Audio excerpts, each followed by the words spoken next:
Welcome to Marmor webinar series. My name is Devas. I am a research analyst with Marmor.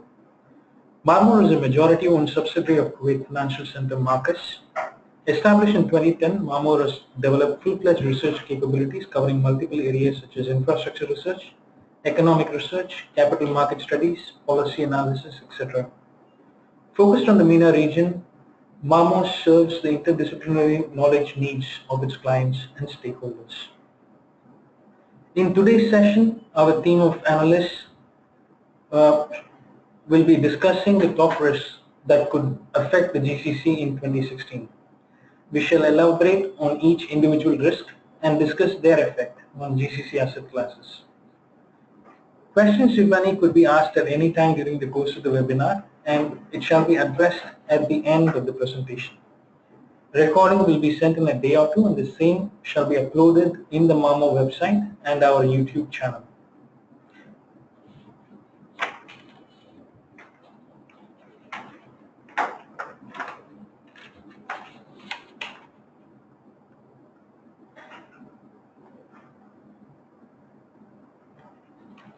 To begin with, we look at all the crises that has occurred since the 1700s.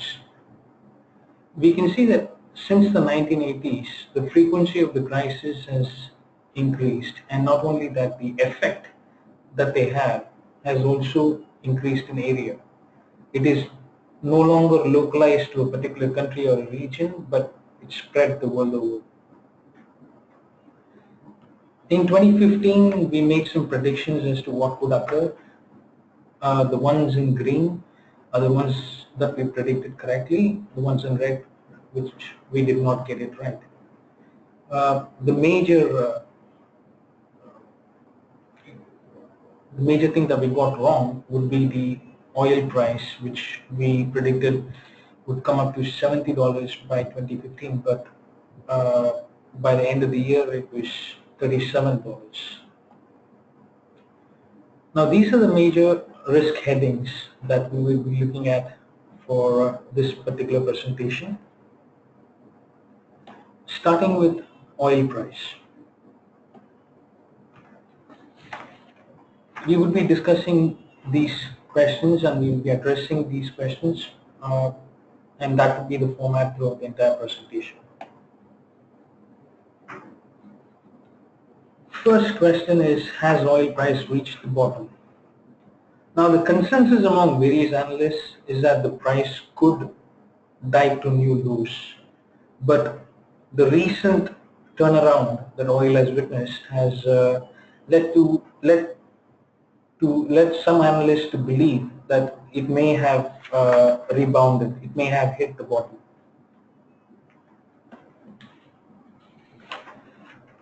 But before we talk about that, why has low oil price not been such a good news this time around?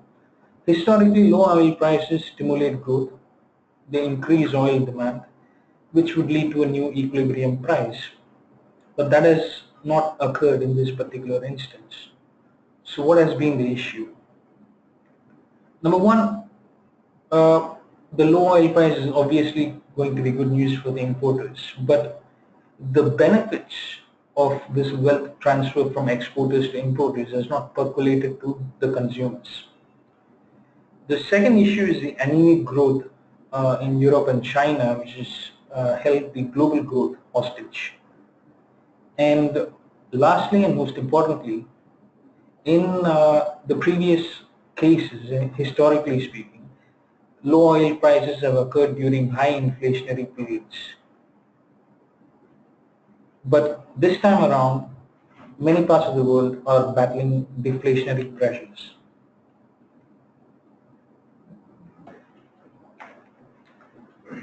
So this brings us to OPEC's strategy. In the past, OPEC regulated output to stabilize the global oil price, leading to loss of market share. But under the current strategy, OPEC decided to deviate from this norm in a bid to increase its market share. While this did drive away high-cost producers, it has only produced mixed results. The resilience of shale oil producers has surprised most uh, oil market observers.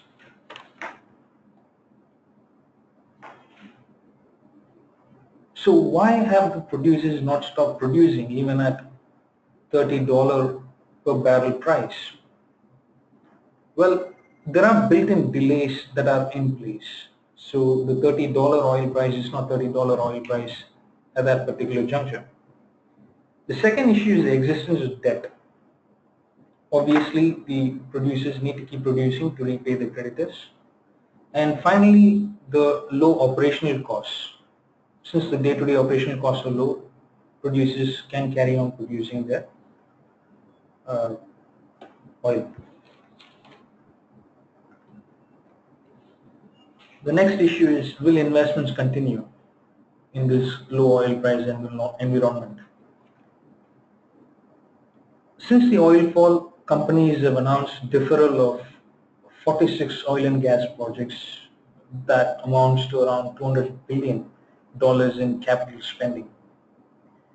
In 2015 alone, spending reduction to the tune of $130 billion occurred, most of which in North America. But the sustained need for oil-related investments in non-OPEC to replace capacity, to replace lost capacity through natural production decline, will ensure that investments will continue.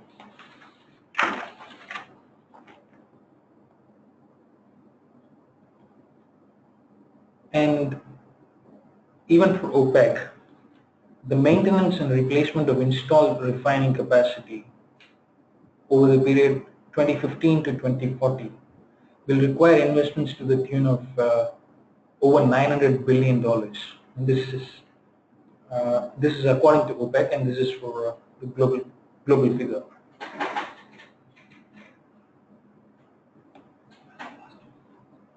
Finally, the 86% of energy is still produced by fossil fuels. So investments into oil production, extraction, refinement would continue to grow in the foreseeable future. In this figure, we look at all the break-even prices, the 2016 break-even prices. Now, the countries at the left of the graph, Libya, Nigeria, Venezuela, are already facing the brunt of low oil prices.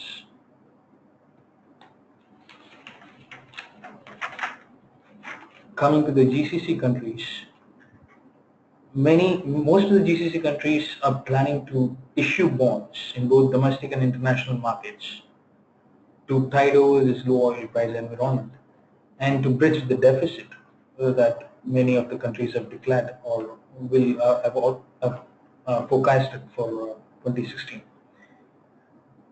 Most of the countries have faced downgrades, and this is going to make acquiring capital for both the sovereign and the corporates a bit of an ordeal. Now, assuming these low oil prices persist, public foreign assets could decline substantially over the next 5 years, which would lead to increase in gross public debt to around 59% of GDP. Now, bulk of the financing requirement would be focused in Saudi Arabia. Coming to the budget, Qatar has announced its first budget deficit in 15 years. Saudi Arabia announced an $87 billion deficit in 2015 and an estimated $98 billion deficit for 2016. Now, spending cuts have been announced across GCC, and possible tax and subsidy reforms have also been announced. Tax reforms include the introduction of 5% VAT in the GCC from 2018 onwards, which would add a new revenue stream. The fuel price deregulation in the UAE which was one of the first countries in the region to do so, has with an idea to bring the fuel price close to the international peers. Oman followed suit, and other countries are also contemplating the same in the near future. Finally, we looked at the oil price forecast for 2016 and 17. While forecasts and future contract prices are not particularly good indicators of oil prices, they are good indicators of what the market sentiments are. And as we can see, it is expected that the oil price remain more or less at around the $40 to $45 range for 2016. Finally, we look at the effect of low oil price on the asset classes. First, looking at the broader economy, obviously the low oil price would lead to declining revenues for the GCC countries and higher fiscal deficit. This will lead to depletion of fiscal reserves. Coming to the stock market, due to increase in government borrowing from banks, there would be a crowding out effect, which would result in lower lending to the private sector and would result in lower corporate earnings as well. But low oil price seems to be good news for the bond market, with more issuances expected in 2016. For the real estate, again, the crowding out is going to increase negative investment sentiments. Now I shall be handing it over to Rakesh, who will be discussing the Fed rate, the second risk.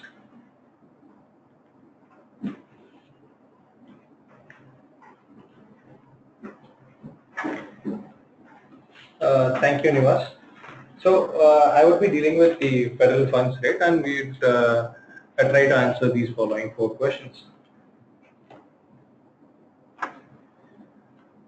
So yes, the federal funds rate, it was increased from 0 to 0. The federal funds rate, they gave the Federal Exchange, they give out a range. So the previous range was 0 to 0.25%, which has been increased to 0.25 to 0.5% from December 2015.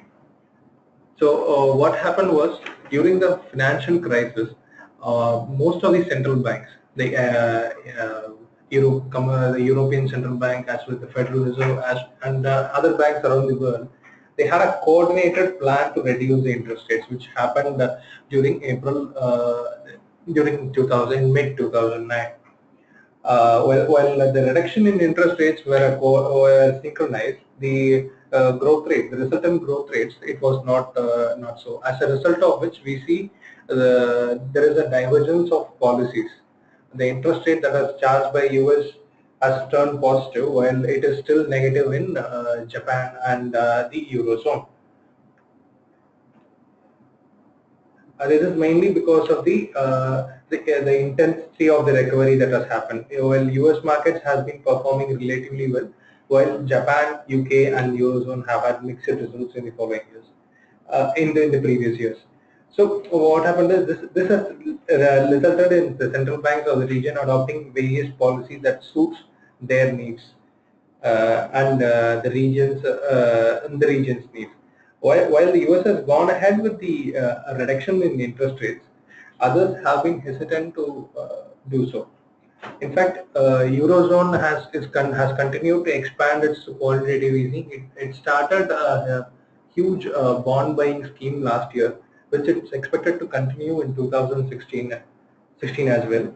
So, and China, one of the biggest powerhouses in the Asian region, as well as a bigger global player, it is also expected to reduce interest rates and reverse repo rates in 2016.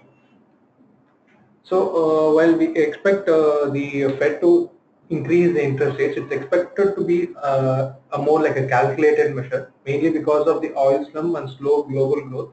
So they really don't want to put on the brakes very quickly. So it is expected to be a very calculated measure. Okay. Next we come to the negative yields spreading from EU to other parts of the world. Okay. In both, negative interest rates and yields have been witnessed in Europe as well as in Japan. So what does this negative yield mean? In practice, it means that investors who buy the bond now and hold it until its maturity will be getting will have less money than what they invested or they started with. So what Bloomberg expects that the closely 30% of the global government bonds amounting to $5.5 trillion is trading on the negative yield. So there are even some corporate bonds that are trading with negative yields. So what was the cause of such a scenario? It's because of the aggressive central bank policies, as I previously mentioned.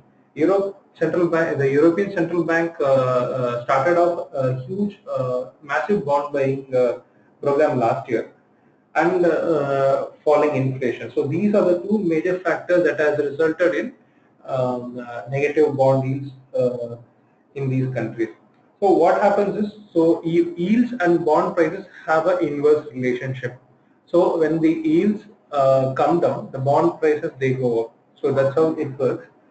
So what happens is, to avoid deflation, central banks of Eurozone, Denmark and Sweden allowed their banks to charge negative rates on their deposits. So this is something which is very a very new global phenomenon. It has not been the negative interest rate is something which has not been previously experimented with at this level. So as a result of which the complete impact is, I mean, many people have, we are expected, it's not completely understood. Even corporate bonds have started to exhibit negative yields. So this is because people don't want to keep their money in banks and be charged for it. They would rather invest in some other place which gives them a lesser loss than keeping it at the bank. So while the question is if this negative yields could spread from EU to other parts of the world, currently because of the deflationary environment in Eurozone and Japan, we expect this to be very much pertain to these two geographies. Okay. When the Fed decides to increase the rate, it looks at the following 6 factors before it increases the rate. While the 4 factors, the economy, money supply, unemployment, and consumer spending is higher, there are 2 important factors that have not made the cut. One is inflation and industrial output. The inflation target was 2%, which is and the current inflation is only 0.9%. While the Fed seemed hopeful that the economy would support further hikes, steady global growth and stubbornly low inflation would hold back Fed from increasing interest rates at least as fast as they would like. In the past, the rate hikes has been at a constant, have occurred at regular intervals, which was expected. But during these times, I don't think the Fed is going to go ahead with such regular intervals. Instead, it would be a more calculated measure. So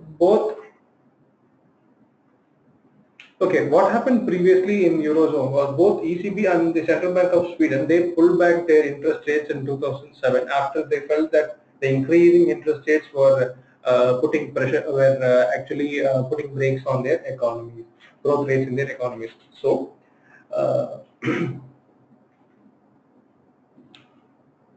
with US also facing a very low inflationary environment and not so great growth,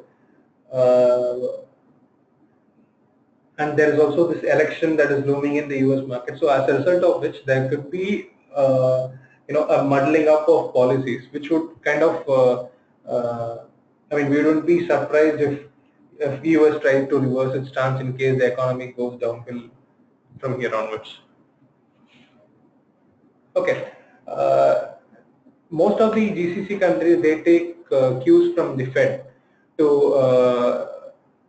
so as a result of which the major economies in the GCC region, Kuwait, UAE as well as KSA have actually hiked their interest rates. Qatar is the only exception here because they traditionally have had higher interest rates than other economies in the region. The main reason behind because of the higher interest rate, they also have the highest spread when you compare it to the US rates. So the reason behind Qatar having higher interest rate is because they have had traditionally faced a higher inflationary environment during 2008 and 9, following which they increased their interest rates, which brought down their which brought down their inflation. So,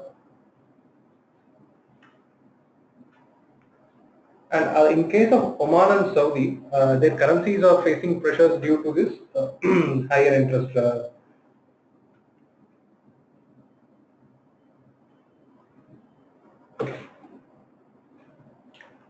Okay, finally we will be looking at the what are the impact of the hiking in interest rates. Okay, the first one is liquidity is already tightened due to low oil prices, which would be further exacerbated as capital flows reverse. So what happens as the interest rates in US increase, the dollar will strengthen, which will result in a lot of negative capital outflows. So this will be further exacerbated as the oil prices are quite low. So banking sector accounts for around roughly 50%, 50 to 60% of GCC's stock market capitalization. So which would, as a result, it would also be impacted. So third one is bond market. Most of the GCC countries have actually proposed issuing bonds to finance their fiscal deficit. So as interest rates increase, it could come into play. The pricing of the bonds could come into play. And the next one is higher mortgage rates. This is quite self-explanatory. Thank you. Thank you, Rakesh. That was very insightful. So now I'll be talking about the next risk, which is for the global markets and more specifically for the GCC region also, which is China. The questions that I'll be addressing is the global markets overreacting and soaring debt levels, will it implode in 2016? And also if the currency exchange rate is of concern, and what sort of market signifies. Now the first question, if are the global markets overreacting to Chinese fear? The answer is yes, simply because of its Chinese contribution towards the global GDP, which has grown from 6% during 1995 to now 17, close to about 17% as of 2015. So simply because China has emerged as an economic superpower, slowdown in Chinese economy surely is a fear factor amongst the global markets. Now the exorbitant growth that I mentioned about growing from 6% to 7%, that was majorly financed by or fueled by the debt, and the debt has grown substantially. You can see from 134% close to about 218, and it was all the growth of Chinese market was completely fueled by this growth in debt. So right now China is in transition period where it's transitioning from an investment-based economy to a consumption-based economy, and because the growth of Chinese economy was supported by a lot of debt, and since the quality of debt is not something that everyone is sure about, this poses a significant threat to the global markets. Based on various estimates, the range of non-performing loans ranges from 1.5 to 28, and since it is the exact figure is not available, and there is exorbitant levels of debt available in the debt that exists among the GCC banking system, this poses significant threats to the among the Chinese banking system. This poses a significant threat to the global markets. The next factor related to China is the currency devaluation. Before we look at what has triggered the devaluation or depreciation of yuan, we have to look at the producer's price index. And it has mostly remained in negative area, but over the last 1 year or so, it has declined further at lower levels in the negative. So Now, this simply implies that there is significant deflation in the manufacturing sector, and in order to trigger a positive trend or to trigger the reverse this deflation status in the manufacturing sector, China has to devalue its currency. However, this stokes fears that this could devaluation of Chinese currency could lead to a currency war across the globe. Here we talk about how devaluation of depreciation of the Chinese currency can lead to risk of capital outflows, and it can also eventually lead to it also reduces the risk of deflation in the manufacturing segment. Okay, and which is what China is trying to address by devaluing its currency. Sources indicate that China is looking at 15 to 20% devaluing of its currency by end of 2016, and this is a significant risk as this could potentially spark a crisis in the Asian market and trigger a currency war. Now, the devaluation of currency will have ramifications in terms of capital flows for China, as we can already witness that there have been significant outflows in 2015, and this was in line with the investors' expectations of China devaluing its currency to trigger its or to stimulate its manufacturing segment. So what this essentially means for the other economies that the capital moved out of China will be looking for other avenues in terms of other economies for investment, and this could and any money that moves into other economies as investment could actually lead to inflation of prices in those economies. So this removing of capital from the Chinese economy, that also poses significant threat to the global economies. In terms of how China, what does Chinese stock market decline signify? Okay, we can see.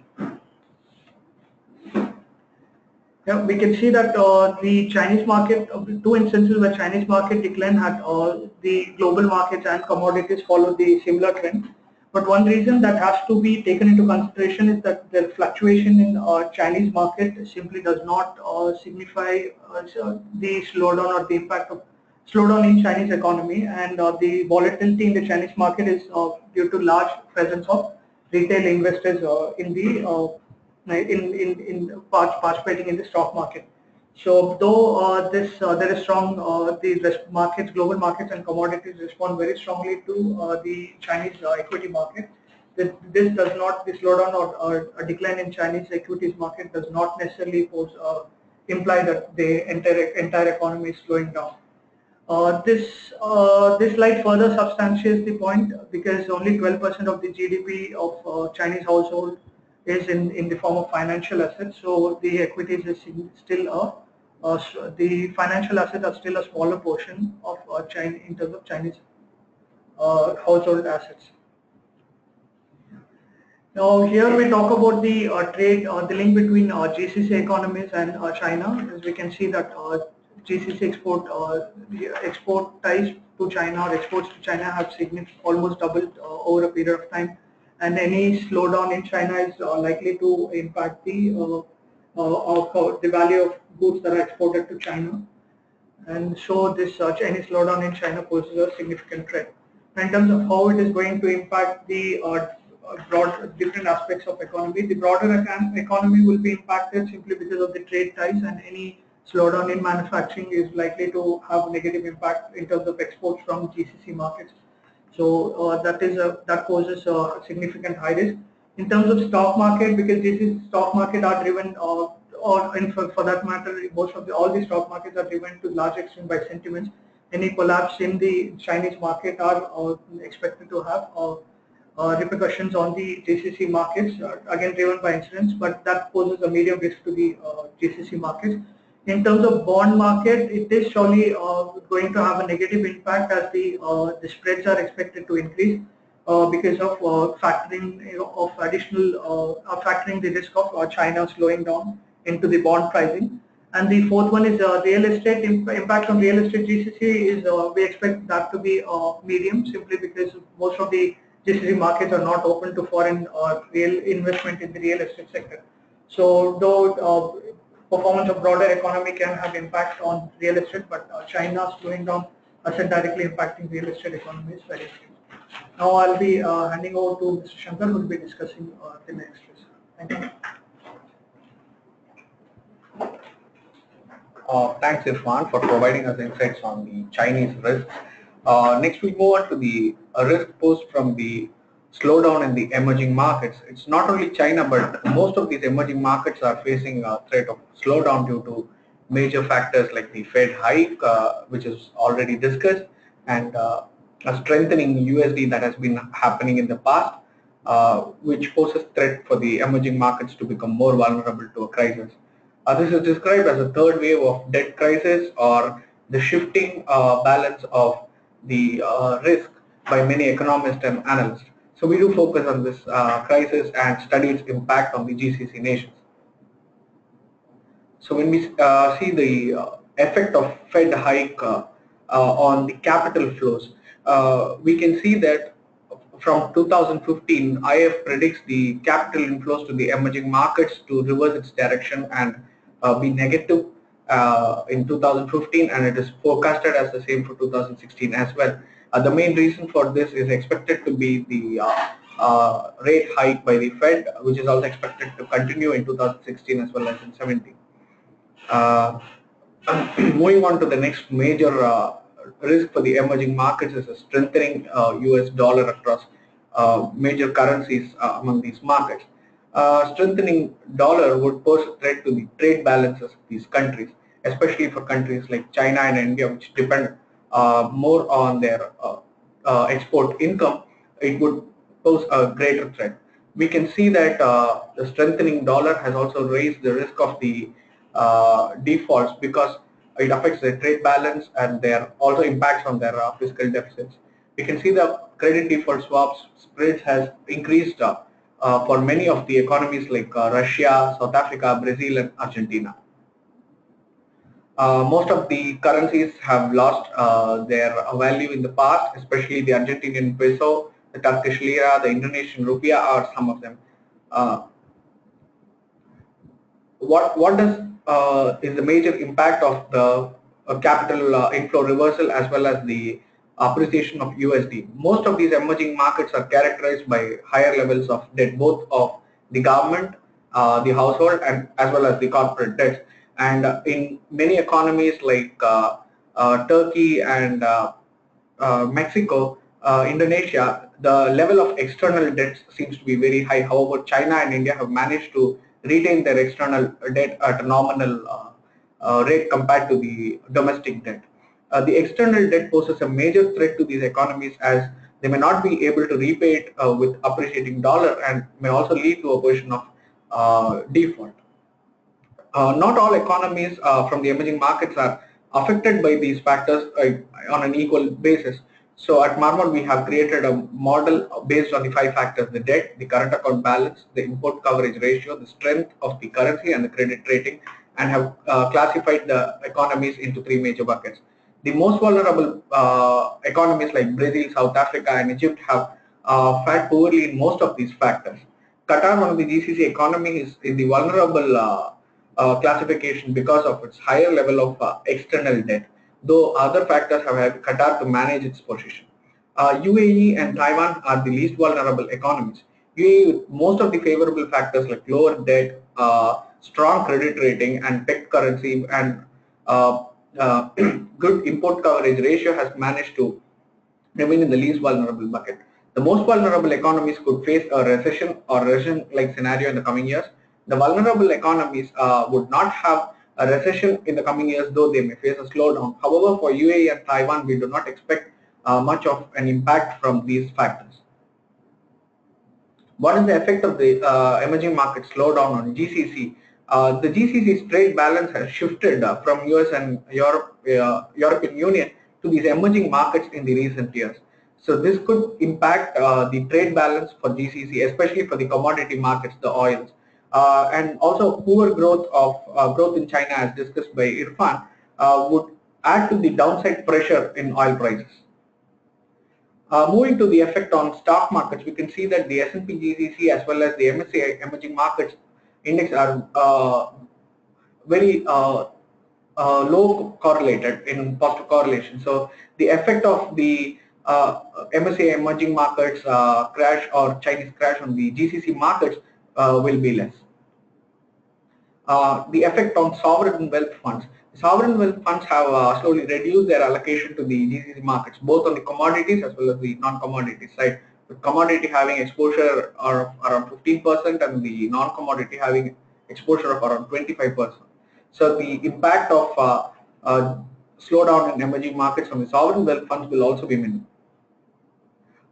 For the impact assessment, we can say that on the broader economy, there will be a medium risk because GCC nations, as we know, is highly populated with expatriates from the emerging markets. Devalued currencies in their nations would make them remit more money to their nations. In case of stock market, Qatar and UAE actually account for a very small portion of the emerging index, and we have also seen that the correlation between GCC, S&P GCC and MSCI emerging markets is low, and hence the risk would be low. In case of bond markets, the major risk would be from the contagion risk, because a slowdown in one part, that to the major emerging markets, would spread the risk to the bond markets in GCC as well. In case of the real estate market, we know that most of the GCC nations, except Dubai and few other places like Abu Dhabi, are close to investments from foreign investors. Hence, a slowdown in the emerging markets would not have much impact on the real estate market. I would hand over to Nivas for dealing one of the major risks that pose a threat to the region, that's the geopolitical risk.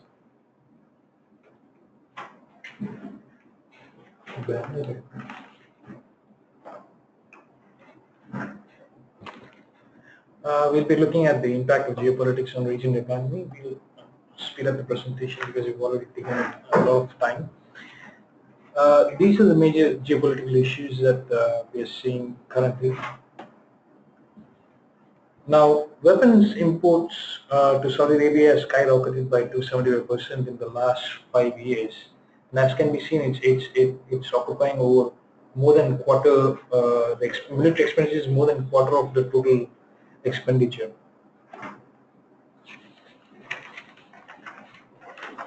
Currently, Saudi Arabia is the second largest international arms importer, only second behind India, which imports around 14%, whereas Saudi now imports around 7% of the total international arms imports. Now, how would geopolitical issues affect the GCC? Mostly in terms of falling perception as an investment destination. This would not encourage foreign investors to come to the region and do business with them or invest in their markets. But one positive effect would be a reduction in subsidies as governments try to balance the need to continue spending on infrastructure versus preparing for a negative impact of geopolitics. Looking at the effect on the economy, obviously geopolitical issues will take away resources that are available for economic development, and this would obviously affect investment prospects. In terms of the stock market and bond market, the effect is expected to be in the medium, it's supposed to be medium risk, because most of the investors are regional, but geopolitical issues could lead to higher sovereign risk. Finally, coming to real estate, there will be minimal impact due to geopolitical issues, as investments will not be too affected by it. Most of the investors are local investors.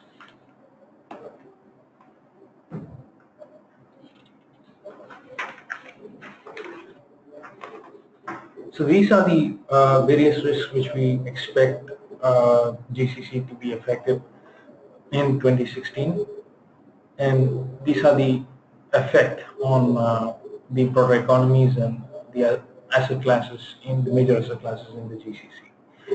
We hope you enjoyed the presentation. We would now take the questions.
Uh, we have a question from one of our participants. Says that we have classified South Africa as most vulnerable. Do you think that it would plunge into a recession? Our classification is based on the 5 factors of external debt, the credit ratings, the import coverage, current account balance. Based on these 5 factors, we have classified South Africa as most vulnerable as they fat poor on most of these factors. The possibility of South Africa plunging into a recession is more higher when compared to the other emerging markets like Qatar, India, China, or UAE. If we could not be very sure if South Africa would face a recession or a depression in the uh, future, but the possibility seems high. Policy changes and government's directions in various steps to avoid such a scenario could save South Africa from a recession.